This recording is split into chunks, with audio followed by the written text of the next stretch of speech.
Coming up on this episode of Nothing to Bring. We welcome special guest James Hanscombe, find out some facts about African countries, enjoy a poetry recital. We think about the ambition of halving the attainment gap of disadvantage, the wild history of Portugal, and building inclusive school cultures. I'm Matt Morris. I'm Sarah Johnson, and we have Nothing to Bring. Do you want to do a little bit of just us geekery? Yeah, well, tell me about what's going on in your life. Yeah, do it. What's going on? I feel like all I'm doing is toys at the moment. I feel I'm on a bit of a toy. I'm on like a revival of my childhood. I went to, this will come out a couple of weeks after we've recorded, but I went to a really big toy fair at the NEC yesterday. Oh, brilliant. Where I bought many things. Found this, I'm very pleased with this just because it's a beautiful crisp box. And I've got Hank to add to my Dungeons and Dragons collection. But it's a really beautiful package. Dungeons and Dragons collection. I am. I also bought a few more, and this really does show my geekery. I got into this as a child, and we had those as children. So I used to, up here is Optimus Prime, and used to have in front of him a couple of WWF Hasbro figures. And for those who know their old school wrestling, these were the Legion of Doom. Hello, Legion of Doom. I don't know wrestling at all. Well, I know The Undertaker when I used to play WWF on the SNES years ago. Was it SNES? Oh, right. So, yeah, well, if you played WWF sort of around that sort of time, maybe just before, it's similar character. There's a bit of a crossover there. So Undertaker comes in at the end of this sort of era, I guess. But I've also got the Big Boss Man and Sergeant Slaughter. Hello, pleased to meet you, Big Boss Man. And this one, I'm quite pleased with this. This is Typhoon. And the actual wrestler was a guy called Fred Ottman, who I've met. And I have a photograph of me and Fred Ottman. And is that your profile picture? The huge guy that I'm stood next to, whose hand is bigger than my head. That's Fred Ottman. That's. I like the fact you're really surprised about that. I've got a really small head, and most people's hands are bigger than my head. Hey, look, talking about heads, we have to talk about your hoodie. And we have to talk about the fact that you have no nose. And it's been jarring me all the time that you've been on camera. It's like I've got a cocaine habit. Well, this isn't the place to admit to that. No, I'm glad you said that. Just to be clear, I don't. So, yeah, for those who are just listening, I'm wearing my hoodie that has nothing to bring at the bottom, but it doesn't have nothing to bring at the bottom because it's ruined, basically. To bring. By it too much. And I also have no nose on my face. I do think, Matt, it's time for me, to get a new hoodie and perhaps not wear it so frequently. But also, I think we need to get T-shirts. Summer. Because it's becoming summer and it's going to be too hot. Yeah, I mean, at the moment it's all right, but I don't want to be wearing this hoodie in the summer. No. Yeah, it'll be too much. So I will order new T-shirts for us, and I'll probably order a new hoodie for myself. Yours looks like an absolute good condition. So obviously you're better at washing clothes than I am. As I've said, inside out, inside a pillowcase, protects the... Oh, I didn't know that. It makes it sound like I know what I'm doing with laundry, like I know what I'm doing with laundry. Hey, one time when I worked in the Students' Union, I was in charge of the laundrette, all right? Okay. So, it didn't mean I did anything. It just, I went and took the money out every now and again and counted it. I'm trying to think what I've been doing this week. But again, I think I've just been snowed under with work. Yeah. But tomorrow I am going to a theatre to see a Copenhagen with Richard Schiff starring. Richard Schiff, yeah. Yeah, I'm really excited by that. And I will most likely write a review on my Substack because I've written a review of the last two productions that I've seen at the theatre. Will you hang around to try and meet him? Absolutely. My older daughter really likes him in The Good Doctor. I'm obviously in love with him from West Wing. I think he has one of the best scenes in the West Wing. Hopefully people have watched it. If not, to let you know, I am going to say about what happens at the end of season 1. So switch off now. So at the end of season 1, Bartlett gets shot, which is almost by the by. But also so does Josh. And there's a scene where Toby, who's played by Richard Schiff, it is Toby, isn't it? It is Toby, yeah. It's Toby. He finds Josh on the floor having been shot. And Toby is a speech writer. His words are really important. His argument, his debates are who he is as a character. And he discovers Josh on the floor, bleeding, unconscious, and he can't get the words out for a moment to ask for help. And I think that is just such a pinnacle of amazing acting. I love it. It's just that moment of him saying nothing but saying everything. I think it's amazing. Yeah. Amazing piece of writing and directing and acting. It's just everything about the West Wing. It's it's the best written TV program ever made, but it's not just so well written because it's Aaron Sorkin. It's just so well put together and it's not just about the individuality of the great cast. It's that collective ensemble cast who just are so good together. They're amazing. And I love Donna. I love Josh. I love Toby. Yeah. I love them all. They're great. CJ, really great. Yeah, it's a fantastic. It's still my favorite TV program of all time, just because of everything. Everything comes together. I know we will. Now's not the time to have that debate again. We have that debate every 6 months, but yeah, we do. I'm really enjoying me, Lincoln Lawyer at the moment as well, which is not with the West Wing, but it's still incredibly enjoyable. Never watched it.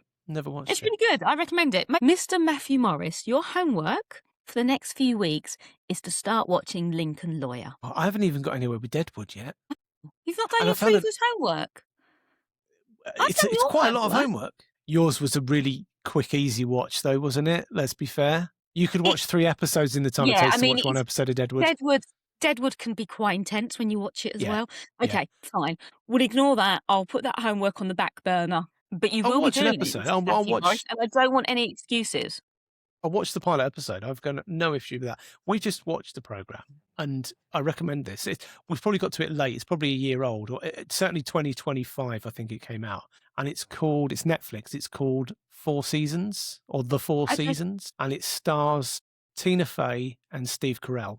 So it's a group of comic actors. And it is a comedy. It's got a darkness to it, but and I wouldn't say it's a dark comedy, but it's all about 3 married couples, and it takes place over 8 episodes, where each of the groups of 2 episodes are in a different season. So it starts in spring through summer, autumn, or fall, as it is, to winter. So each 2 episodes is in each of those seasons. So you watch the relationships through this year, and I have to say, it was a really good find. It's a really easy watch. It's really funny. Formally written it down for homework. Brilliant. But there's something about relationships in it that you watch it and you go, my God, yes.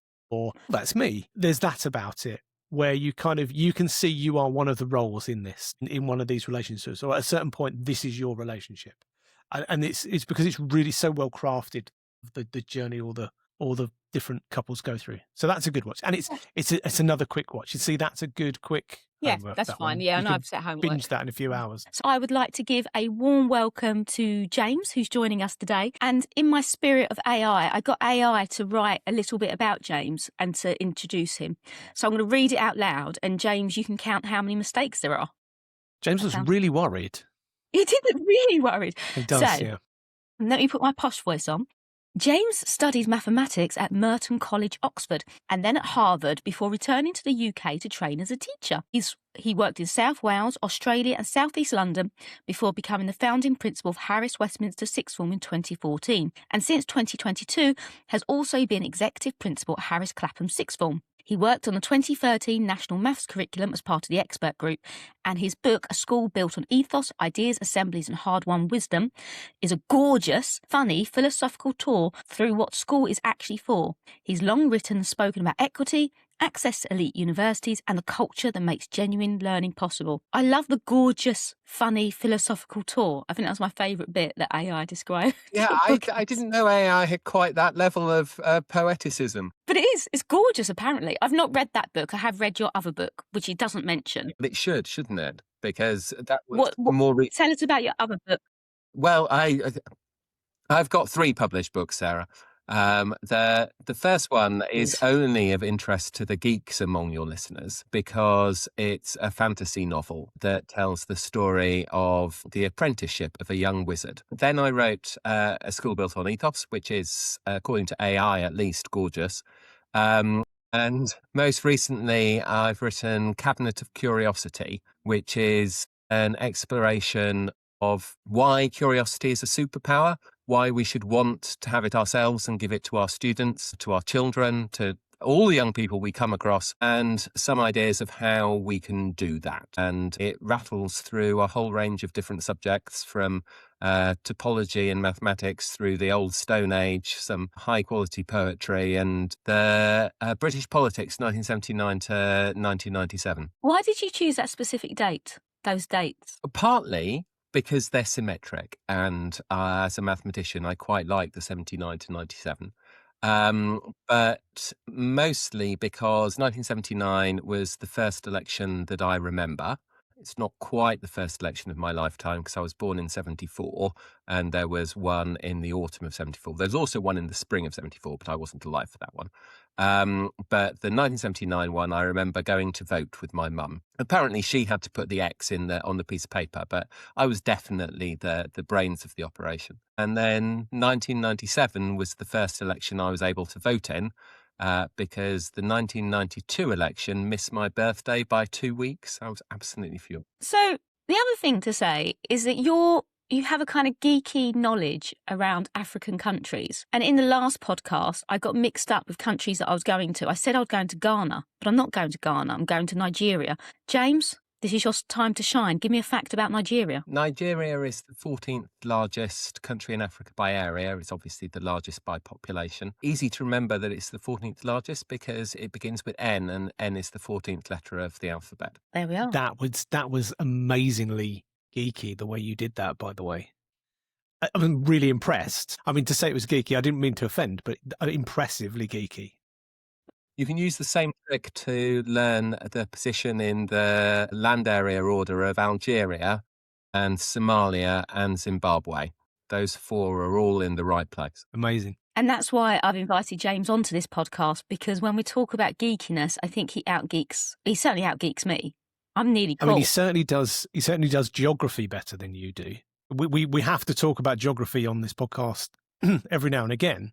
Simply I was because in Birmingham this morning. Are you sure it wasn't Manchester? No, it was definitely Birmingham. It was centre Birmingham. It was right by the ball ring. Okay. But she won't know where that is in relation to any other part of the UK. That's the issue. She often says, I'm coming to the north. I'm probably somewhere near you. And it'll be 2 or 3 hours away from me. But just because I live north of where Sarah lives, that means it must be in the same ballpark. That's a very southern English attitude, though, isn't it? That everywhere north of the Thames is north. Yeah, north of Watford Gap. Oh, well, you're very generous if you go all the way to Watford Gap. Yeah. I know people who will say that you're in the north if you can't see the English Channel from your window. And one of the things we also talk about is how we know one another, because James and I are very different people. Well, I think we're very different people. I'm taller than you are. Well, that's easy. Most people are. I mean, I've met hobbits that are taller. So just for clarity, for the one person who doesn't know me and is listening to this, I'm 5'1". I am taller than 5'1". You're taller, as a generic thing. So James and I know each other as part of a D&D group. I think my first D&D group and my second D&D group of more recent years kind of fell apart for lots of different reasons. So I was invited to James's D&D group. The D&D group doesn't belong to you, does it? And I know him from X or Twitter. Yes. Yeah, I think that's probably where we first came across each other, wasn't it? I didn't offend you on Twitter, which is always a good sign. I mean, you did try. No, I didn't. Well, How did I try and offend you? Well, I assume that you try to offend everyone whenever you meet them. It's the air that you have. Thank you. Sarah tells me that she has this one rule about social media, which is to not get into an argument with people. And then she tends to start getting towards an argument with people and has to remember her own rules and then step back slightly from that. But probably forgets her own rule about getting into an argument with people quite regularly, don't you? Because you often say to me, well, I've done it again.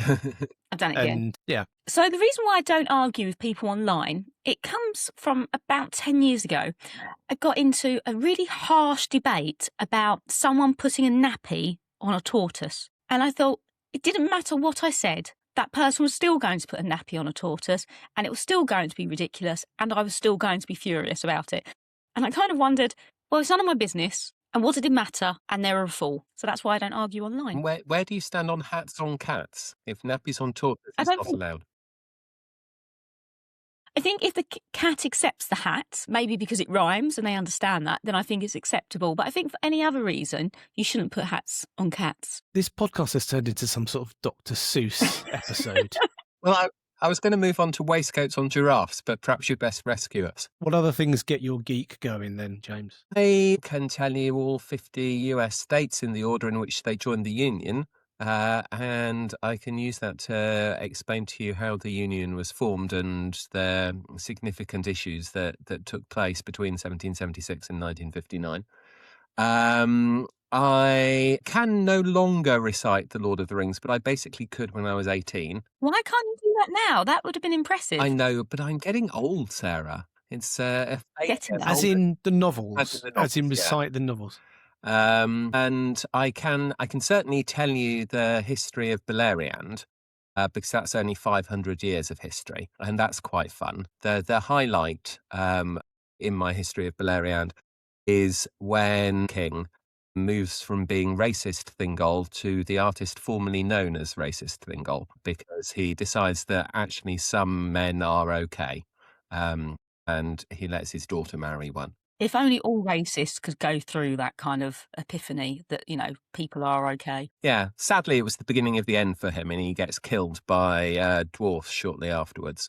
But apart from that, it's all good. So a big Tolkien fan. Yeah, I'm a big Tolkien fan. I really like Yeats's poetry, and I came to poetry quite late in life and felt that it was difficult to get into and to understand as a mathematician. It's all about feelings and stuff, and it's not really my forte. But I was told by my first vice principal that he had the best poem of the 20th century, and he was going to go and spend time with his poetry club. And I said, well, what is it then? And so he gave me this poem, which is by Larkin. And I looked and I thought, I don't know what you're getting out of this. How is this the best poem of the 20th century? I mean, it's got some words in it. Are they good words? How do you know what a good word is? And so I sat down with this and I memorized it. And having memorized this poem, I can confirm it is very excellent. And there are bits of it that are just supremely clever. But how long did it take you to realise that it was supremely excellent? Was it kind of at that age or years later? So when I say my first vice principal, I mean when I was a head teacher and okay, so I'm thinking back to when you were at school. Okay. I was 40. And so it was somewhere around stanza 4 that I realised how excellent this thing was. An epiphany. And what is the poem, James? The poem is church going. And do we get a recital now? You can have some of it. I'm not sure it translates perfectly into podcast form. So I'll have a go, and either I'll dry up because I've forgotten the next line, or you'll do a motion across your neck, and I know it'll be typed the same way. Once I am sure there is nothing going on, I step inside, letting the door thud shut. Another church, matting, seats, and stone. And little books, sprawlings of flowers cut for Sunday, brownish now, some brass and stuff up at the holy end, a small, neat organ, and a tense, musty, unignorable silence brewed God knows how long. Hatless, I take off my cycle clips in awkward reverence, move forward, run my hand around the font. From where I stand, the roof looks almost new, cleaned or restored. Someone would know. I don't. Mounting the lectern, I peruse a few large-scale hectoring verses and pronounce, "Here endeth," more loudly than I'd meant. The echoes snigger briefly. Back at the door, I sign the book, donate an Irish sixpence, and reflect that the place was not worth stopping for. Yet stop I did. In fact, I often do, and always end up much at a loss like this, wondering what to look for. Wondering, too, when churches fall completely out of use, what we shall turn them into. Shall we keep a few cathedrals chronically on show, their parchment, plate and pyx in locked cases, and let the rest, rent-free, to rain and sheep? Shall we avoid them as unlucky places? Or, after dark, will dubious women come and make their children touch a particular stone, pick simples for cancer, or on some advised night see walking a dead one? Power of some kind will go on, in games, in riddles, seemingly at random. Yet, like belief, superstition must die. And what remains when disbelief has gone? Grass, weedy pavement, brambles, buttress, sky. And I'm going to stop there, because I made at least 2 mistakes in that last stanza, Oh, did You you? wouldn't have known. and your listeners are going to write in and say, "Oh, he's butchering Larkin there. We can't have that." And I wouldn't want That is them to write definitely, it next. our listeners will definitely do that. They will definitely slate you. All 5 of them, actually. You had me at Holy End. Yeah, it's good, isn't it? That line. It's a really good, yeah. You see, so this is it. When you talk about words just having power and importance, that got me, and that's quite early on in the poem as well. There was a few other phrases deep into it as well, had a similar kind of feel to that, where there was a formal nature to it, but it moved away from that formal nature in some of the words, which is really, it's got a real nice balance to it. Yeah, it's really interesting. It's a really clever and well-informed piece of writing. And he's saying, someone would know, I don't. And you're going, yeah, sure, Yes. because in a minute you talk about pyx. Like, anyone other than you knows what's the parchment plate and pyx in a church is. It's the little box that holds the communion wafers, I think. That's for Sarah. Okay, I wouldn't have known that. She was going to hold up a sign saying, tell me, please. Yeah, no, I wouldn't have known that. It's definitely. And so is that what got you started on your own poetry kind of journey then? If journey's the right word. I've written a grand title of one poem, and that was subsequent to being delighted by Larkin. No, I'm not. I mean, I think I'm quite good at writing prose, I like to think. But the tightness of poetry is really hard. And do you know what? I would say that in schools, we don't do poetry justice. I'm a secondary English teacher by trade, having then gone on through leadership, been a head teacher, now the CEO of a multi-academy trust. But at a point, I was your bog standard classroom English teacher who followed those anthologies of poetry that were given to swathes of young people over a number of years. And much of the stuff they were given was very, very simple. Even the best words written by great people weren't the best that we could have put in front of the children to really inspire them. And like you just used some Larkin there when I've gone, you know what? In my head, I'm thinking that would have been great with that group of year 11s I taught however many years ago. They'd have loved that. And they would have picked apart some of the language within that. And yet we put things in front of them which are kind of banal or so simple that you're then expected to pull them apart into all these sort of multifaceted layers. And it's not really there. It's actually quite straightforward. So I'm thinking back to the AQA anthologies of old. There was some great things. I think there was some Zephaniah in there, and there's some other things. Bastard was, I believe, the most popular of the pieces. But very little of any substance other than that. You know, who chose those poems? They weren't the best that we could have done by young people. And I'm talking about inspiring young people who sit there on day one and say, poetry, I don't really want to do poetry. And then you try to say, well, look, let's start with music and lyrics. And we often did a lot of stuff back then where we used rap music as a sort of a way in to try to get young people to think about the way you bring lyrics together and then words together and moving it from music across to poetry. But actually, if you had the right poems to start with, you'd never need to do that. There's something about reading them out loud as well that sits differently. Performance makes a massive difference. And I think there's something in loving the poem and knowing how it goes. So just reading a poem cold, you don't do it justice. But if you know a poem and you've gone through it and you've recited it a few times, then you know where the bits that get the hairs on the back of your neck going are, and you know where to pause and where to go fast. And I think that's the biggest thing I've got from my teaching of poetry. And I don't really teach poetry. I'm a maths teacher, but I have a course that is called Cabinet of Curiosity, from which the book is taken, in which I do a poem as part of it. And you say, we're going to do a poem, and you put it in front of the students and they go,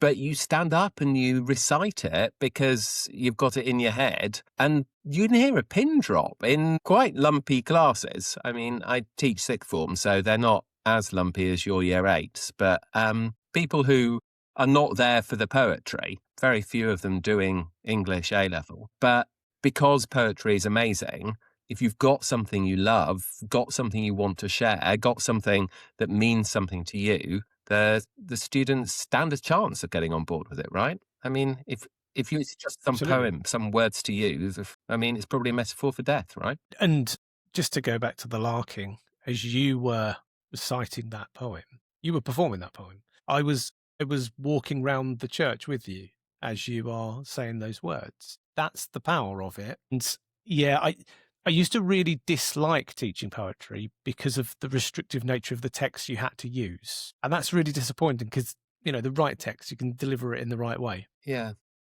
But yeah, absolutely. It's all about performance. I'm a big fan, actually, as a mathematician's way into poetry, just in case any of your listeners fall into a mathematician's unsure of poetry, Venn diagram overlap, is to count the syllables on a line. And if you have a classical meter scheme, then you'll see the pattern there and be able to get into it that way. And I'm really struck by how great poets use that and play with it. So Ode to Autumn by Keats is another of my favourites. And the end of the first stanza goes, later flowers for the bees until they think warm days will never cease. For summer has all brimmed their clammy cells. And you can hear the bees' feet. Later flowers for the bees until they think warm days will never cease. And then in the second stanza, there's a line that goes, and sometimes like a gleaner thou dost keep steady thy laden head across a brook. And it's in iambic pentameter because the whole of the poem is. But you try and say,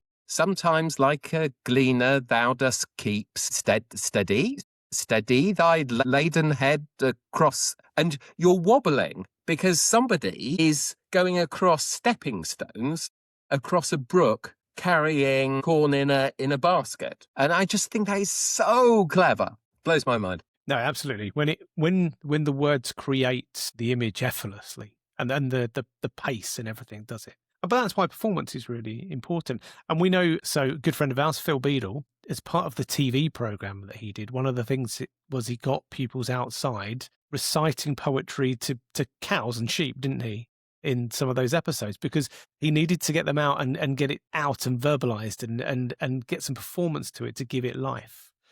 No, brilliant. We could talk poetry all day, I think, but I worry that we're up. I could listen to James. I worry that we're leaving you out, Sarah. I have to say, I enjoyed listening to it. Anyway, it's all right for me not to talk for 5 minutes. That's absolutely fine. No, and I think we've sort of naturally gone from geekery into education, but I think you wanted to pick up on some other education topics. Yeah, there's 2 things I want to focus on today.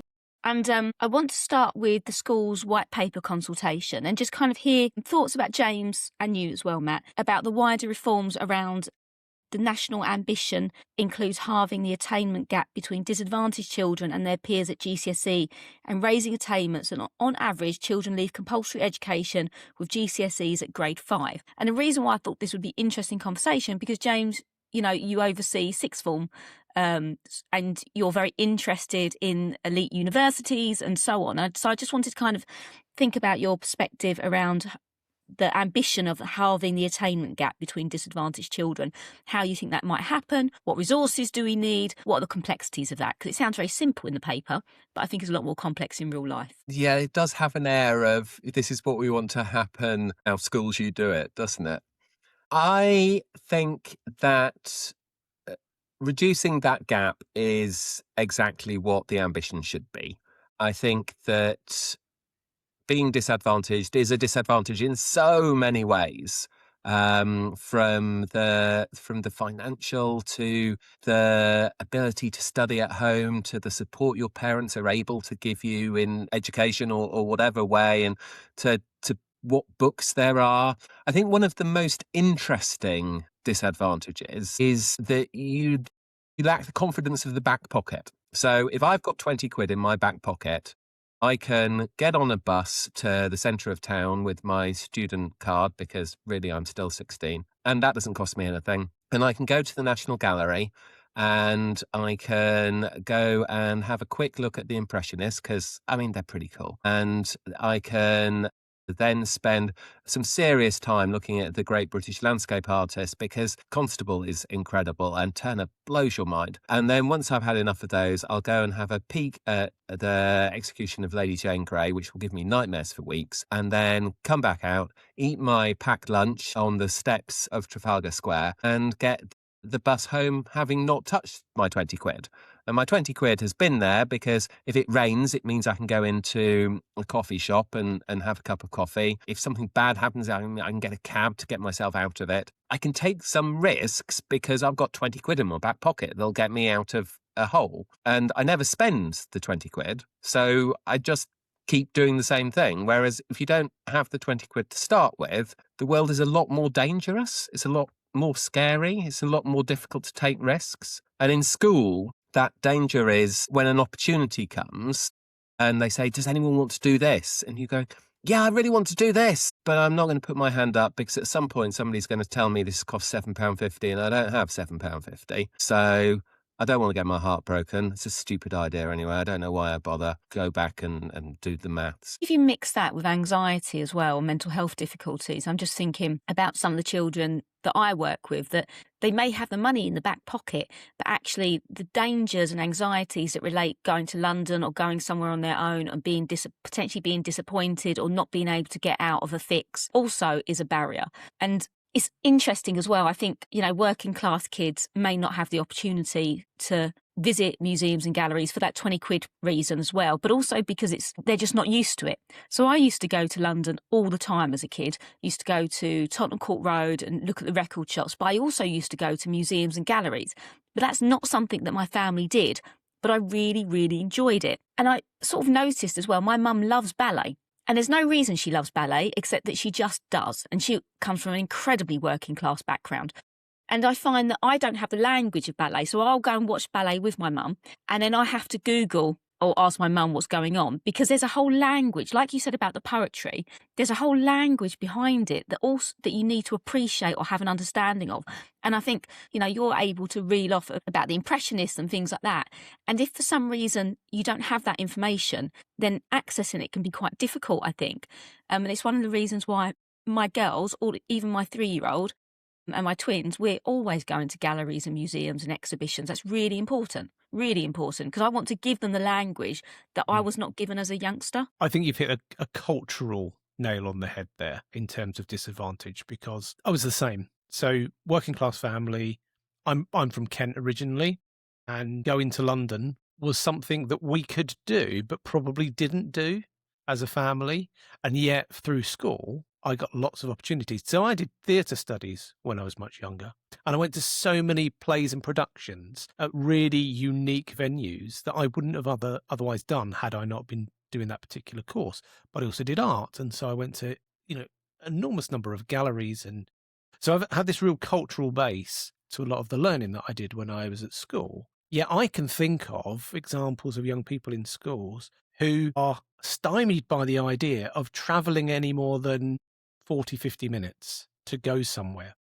And for us, going to London was an hour and a half on the train, and even quicker now from the same location. I'm in the middle of the country. The ambition for some of the young people that I know of is to just go to a very simple seaside resort where there's a couple of amusement arcades and some caravans, and that is all they want to do. That's the furthest they will travel, a couple of hours. But if you want to go on a history trip to a castle or somewhere, that's exciting for me. That's exciting for a lot of young people. But if you want to do that and it takes more than an hour to get there, I've known children to go and hide in bushes on the school site so that they missed the coach, because they would rather get into trouble than sit on a coach for more than 40, 50 minutes. And so I guess my question is, where does that come from? Because I think we know a lot of where those cultural norms come from, but how do we challenge those cultural norms in order to get young people accessing a wider variety of culture, of learning, of experiences? I think James does it through the vehicle of his assemblies in particular, and that kind of enthusiasm that he has for arts and culture, but genuine enthusiasm. And kids love that.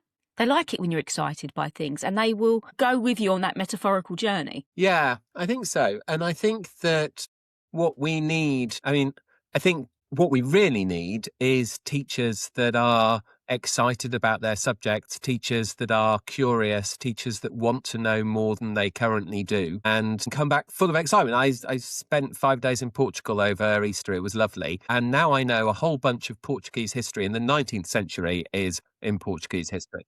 I'm very excited to share. I won't do it because I've already done 2 other things. But I think that I would like all teachers to be as interested in what there is around the world as we want students to be. And I really believe in the superpower of curiosity, that you ask questions and people give you answers, and then you realise that if you ask more questions, they'll give you more answers. And this is a positive reinforcement, and that we need to teach students that they should ask questions because there is a positive reinforcement when they get answers. And we need to give them that positive reinforcement. We need to be excited about things. We need to go, I don't know, let's find out. But I think that we also need to not allow excuses. So this is hard for me. Yeah, it really is. And absolutely nothing diminishes the disadvantage of being disadvantaged, the difficulty of living 8 people in a house and there being nowhere quiet to read or study or even have your own thoughts. Nothing takes away the disadvantage of having neurodiversity that means you react badly under certain circumstances. Nothing changes that it's hard, but it's hard and you've got to do it anyway. My father-in-law is a massive inspiration. He had polio when he was about 7, and they in the hospital, and they said, well, he was in hospital for a year, I think. And when he came out, the mainstream schools didn't want him. And his mother had to fight to get him into a mainstream school, saying he'll be fine in a mainstream. He hasn't got to his brain. He can't walk, but he can still study. He can still learn. So he walked with sticks, 2 sticks. And they said, well, you'll not be able to go upstairs. So he taught himself a way to go upstairs. And they said, well, okay, that's fine. But what are you going to do? You're never going to drive. You can't use public transport. And he said, no, you just need to adapt the car a bit. So he built himself a contraption so he could drive. Went to university, did a PhD, one of the world's top astronomers, discovered the first black hole. It's an amazing achievement.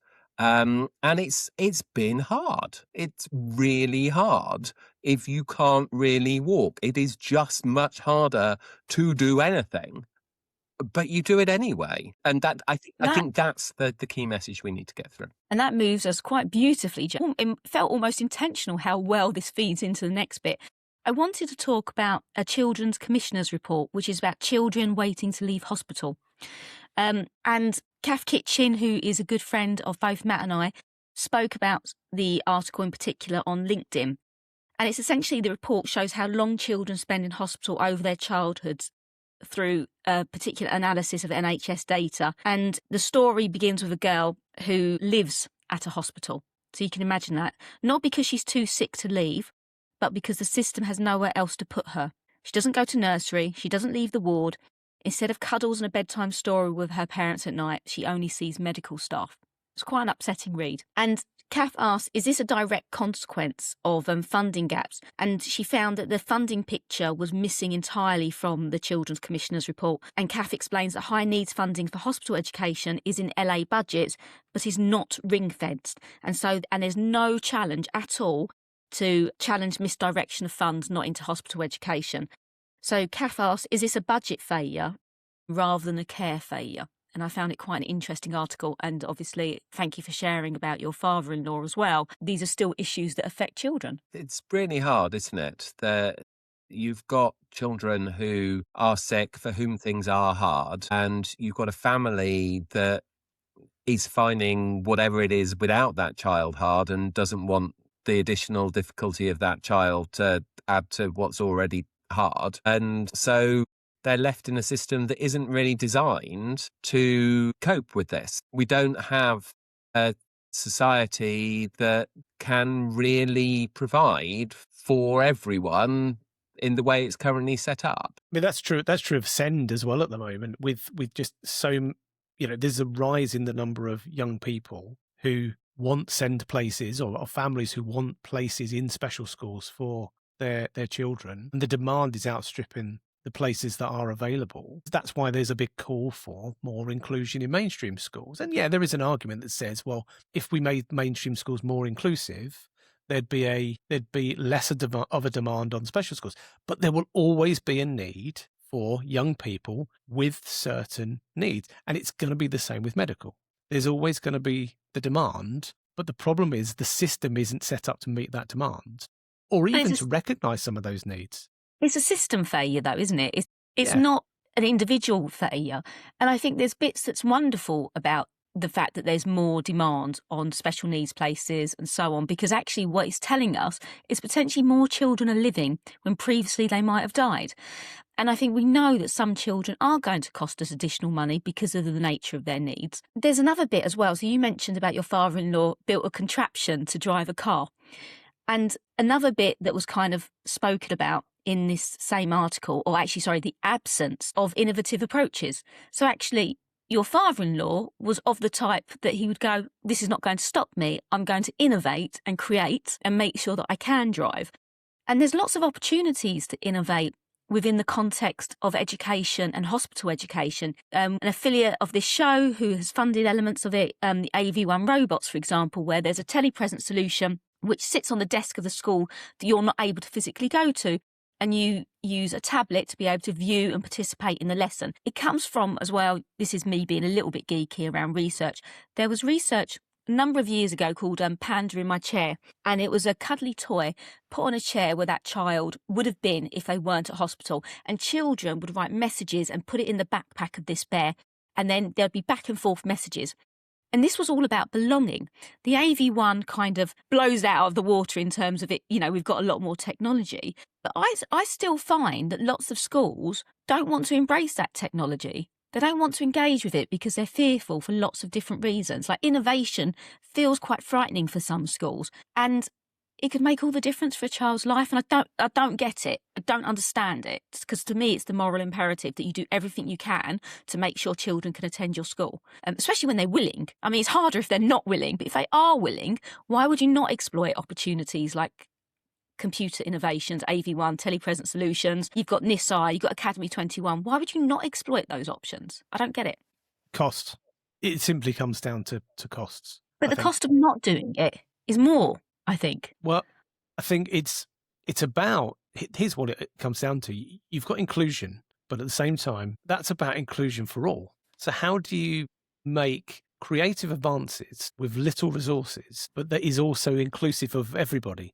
So if you buy an AV1 robot, and that's a great solution for one or two pupils within your school, what about the rest of the pupils in the school? And you've used quite a bit of your budget. That's not to say, lots of solutions for schools are quite expensive.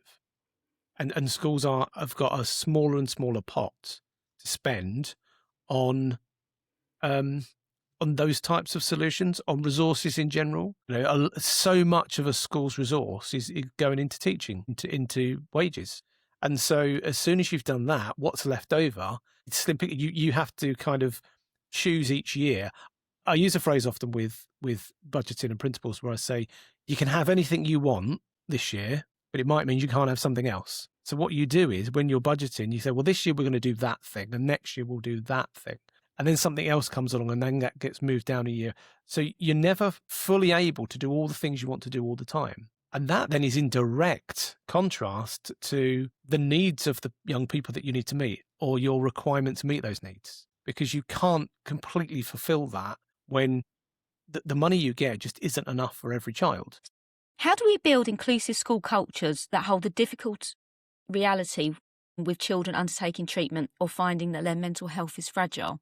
Because I suspect you have lots of children that might fall under that remit. How do you build inclusive school cultures? I think that you need to deal with as many people as you can in sort of cheaply, right? So you need to teach students to be kind to each other. You need to teach students to assume that other people are being kind to them, because otherwise they are watching their back the whole time. You need to teach students to take risks, and that sometimes the risks won't come off, and that's okay. And you need to teach students that school is an opportunity to learn, and that sometimes you do things wrong, and then there is a sanction, and then you're back in the community again, and we all move forward. And that is, as far as we can possibly push it, the universal idiom of how schools work. We're teaching you how to behave, and you don't know when you're born, and so you learn things.